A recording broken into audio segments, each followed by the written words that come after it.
Bueno, mi nombre es Miguel Fuertes Prieto, soy sacerdote agustino, nacido en España, que desde el año 83, ayer, hizo concretamente 38 años que llegué al Perú.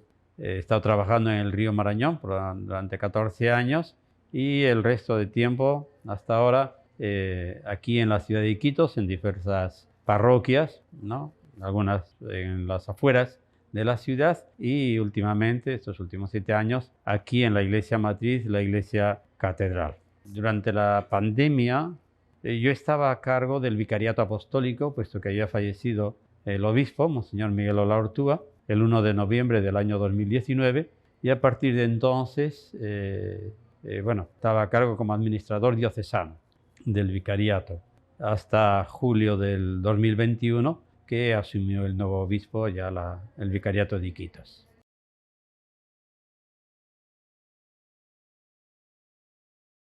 Cuando empieza la pandemia, en un principio, bueno, pidieron la cuarentena, ¿no? El Estado, el gobierno, 15 días, pero sabíamos, ¿no? Por lo que conocíamos de fuera y demás, que iba a ser para largo tiempo, ¿no? La cuarentena. En un principio, pues tranquilos, porque, bueno, había algún caso, etcétera, sin problema ninguno. Eso fue 15 de marzo, ¿no? Pero inmediatamente, a los pocos días, empieza ya a sentirse que hay muchos más enfermos, que hay personas que comienzan a fallecer y comienzan las dificultades. Marzo, abril, es un caos, se va convirtiendo esto en un caos completo, ¿no?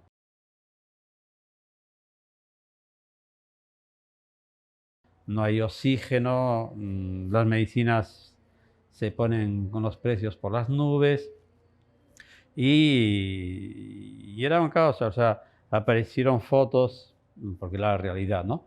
De cadáveres amontonados en bolsas de plástico en el hospital regional, que era el hospital COVID, y la gente desesperada porque la gente se morían principalmente por falta de oxígeno, puesto que el hospital regional, que era el hospital COVID, apenas tenía unas plantas obsoletas, que su pureza de oxígeno quedaba al 40%, o sea que daba poco y malo, sí estaba dando veneno. Y el hospital de salud, el otro hospital, no tenía planta de oxígeno, sino que todos los días a una empresa compraba X, 40 o 60 balones y los ponía en su red del hospital de salud, ¿ya? Había dos empresas en Iquitos que vendían oxígeno al hospital y alguna cosa más, pero inmediatamente vimos que era imposible abastecer toda la demanda que había de los enfermos. No solamente los hospitales, estos dos hospitales que estaban llenos, sino la gente que en sus casas pues ya comenzaba a atenderse o a quedarse en sus casas porque no había sitio en el hospital. Hay que tener en cuenta que estábamos cuando comienza el COVID en una epidemia, el dengue, ¿no? Sí, el dengue. Es el dengue. Que ha habido leptospirosis, ha habido dengue, ha habido de todo, ¿no? Entonces, el hospital seguro estaba lleno, en obras y desbordado por el dengue cuando llega el COVID, ¿no? Entonces se presenta todo esto es un caos, no, es un cementerio, ¿ya? La gente llamaba, pedía oxígeno, pedía ayuda. El oxígeno llegó a valer, una bombona de oxígeno llegó a valer en Iquitos 6.000 soles. Y un enfermo no grave utilizaba 3 o 4 balones diarios. Entonces, eso era insoportable para cualquier familia. Y por eso murió tanta gente en Iquitos. Ante esa realidad que veíamos, que vivíamos, porque algún sacerdote estuvo gravísimo también, pues, y ante no se veía movimiento por parte del Estado, del gobierno. Ya incluso yo envié proformas al gobierno regional de plantas de oxígeno, había una que se vendía y no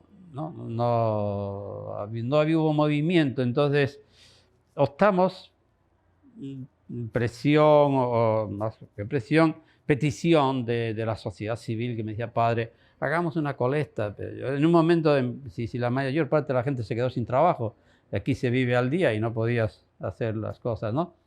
¿De dónde y cómo? Pero bien, nos lanzamos.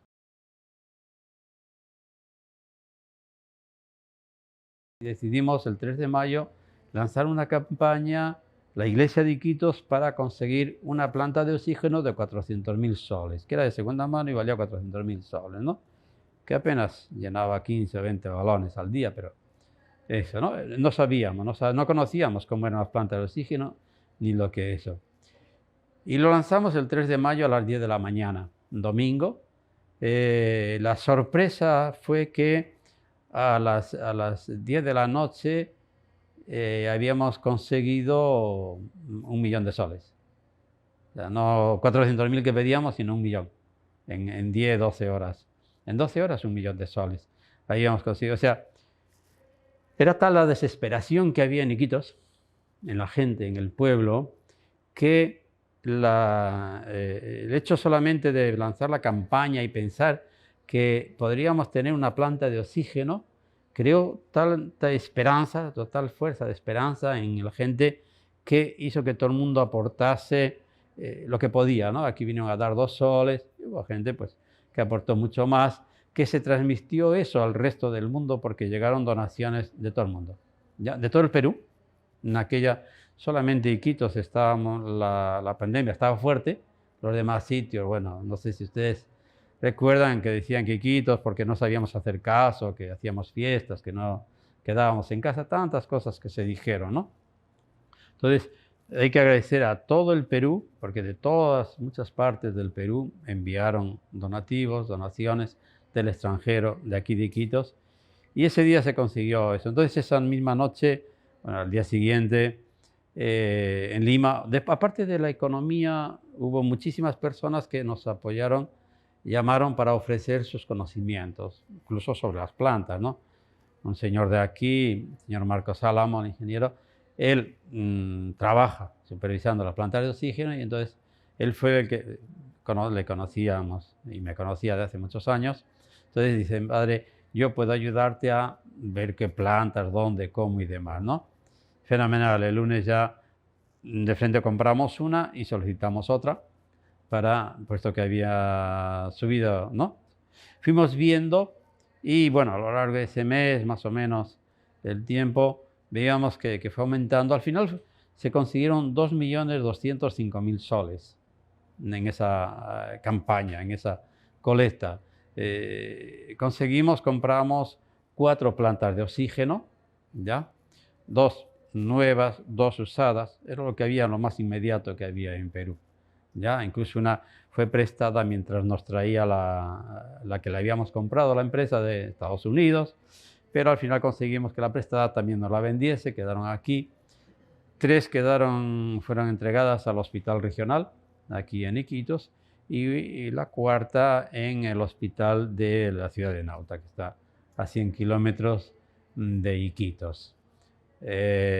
Además de eso, inmediatamente comenzamos a pensar en el río, que cuando llegase la pandemia al río, pues iba a ser mortal. Pues si en Iquitos es difícil, en el río, imagínense, ¿no?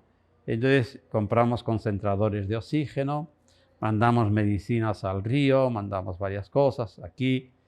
Y bueno, en el río fue diferente, la pandemia ha sido distinta en el río, puesto que ha habido mucho menos incidencia de fallecidos por enfermos. Se ha fallecido un tanto por ciento muchísimo mayor en la ciudad que en el campo, de enfermos. O sea, enfermar sí se han enfermado, pero habían preparado el cuerpo con medicinas, con plantas, etcétera, y lo resistieron mucho mejor.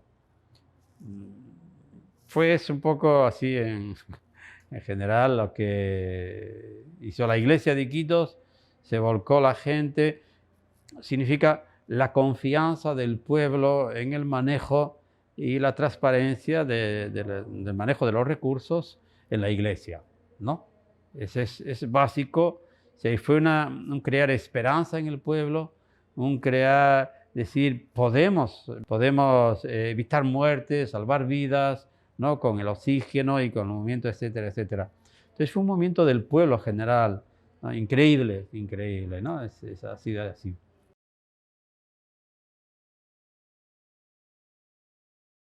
Pero eso es difícil saberlo. Sabemos que todas las personas actuamos mucho por impulsos, ¿no? Y mm, bueno, en ese momento el impulso fue de acercamiento a Dios, por una parte ante la impotencia y que no había salida por ningún sitio y acudimos a Dios, es cierto, pero también hubo digamos, otras reacciones de alejamiento de Dios. ¿Cómo es posible que permita esto, no? Tanta muerte, ¿para qué queremos a Dios? ¿Para qué existe Dios si ocurre tanta muerte, no? Pero este movimiento que se creó, o estas actitudes, va a depender mucho de si, si en el tiempo, en el futuro, va a continuar esa confianza y demás. Bueno, va a depender mucho de lo que la Iglesia de Quito siga haciendo, ¿ya? Es cierto que sí, que, bueno, hay un reconocimiento, sigue habiendo reconocimiento, ya hay personas que me siguen agradeciendo después de año y medio, pues lo que la Iglesia hizo por Iquitos, por la sociedad, etcétera. Es cierto, pero ¿hasta dónde llegará? Yo sí creo que ha dejado un cierto sentir, ¿no?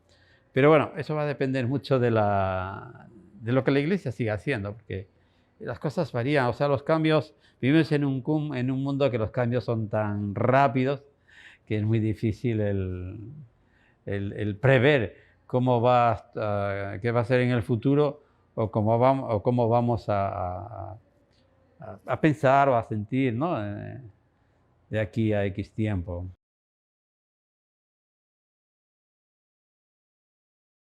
Bueno, siempre hemos sabido que somos débiles ante la naturaleza, eso, ¿no? Nos creemos dioses, los dueños de todo, porque cada vez hay más avances científicos, etcétera. Es cierto, ¿no? Pero la verdad es que un pequeño bichito nos ha dicho que no, que cualquier cosa puede destruir todo aquello que pensábamos que era indestructible. Eso es por un lado. Segundo, estamos tan intercomunicados con todo el mundo que lo que ocurre en un lugar más remoto del globo terráqueo nos afecta. Y nos afecta a todos, ¿ya? Salió en China, salió no sé qué, parecía muy lejos. Primero aquí dijeron que el calor, el trópico, no le iba a dejar que se reproduzca el virus, etcétera. Bueno, nada, el virus hizo lo que quiso, estamos interconectados.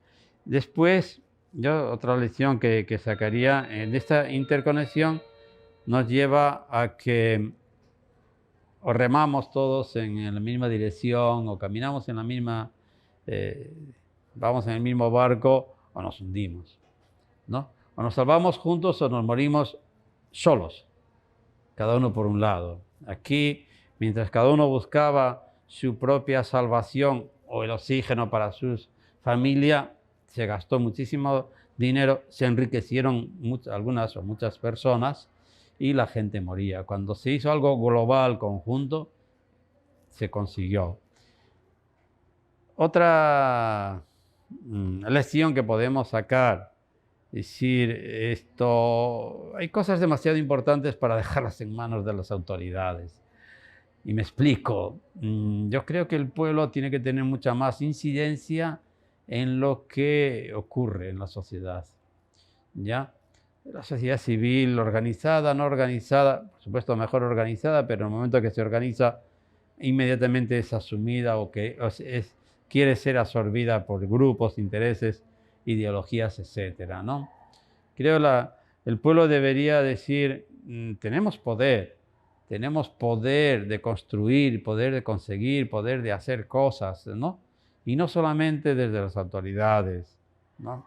Otra decisión es que el sistema, no sé, político, como decir, no es adecuado para responder ante inclemencias de esta clase. ¿Por qué? O sea, yo sé que las autoridades, pues bueno, X, pero también es cierto que eh, son tantos digamos, el papeleo que tienen que hacer para conseguir una planta de oxígeno, que era lo que estábamos, o sea, lo tienen difícil también, ¿no? Aparte de que no han sido las autoridades más adecuadas, ni han puesto las pilas, ni mucho menos, y han buscado intereses. Yo sé que han buscado intereses, han buscado coimas, han buscado todo las autoridades, pero a pesar de eso, también es cierto que el sistema es difícil, es lento, lento, lento. Y ante cosas de estas, el Estado no estuvo atento. Cierto es que Lima no se entera o piensan que el Perú es Lima y no sabían lo que ocurría aquí. Yo estuve ahí sentado, ministro, el premier, ¿no? Bueno, los premiers al principio, eso, no, y no sabían lo que estaba ocurriendo aquí en Iquitos. Sabían, son cosas generales y el discurso que daban en Lima no llegaba a la gente, no llega, es otra historia. Entonces, son muchas las lecciones que se pueden aprender a nivel Estado, a nivel gobierno, a nivel como el pueblo, ¿no? ¿Ya? Y a nivel de capacidad, o sea, de creer más en nosotros mismos como pueblo. Es imprescindible para conseguir cosas.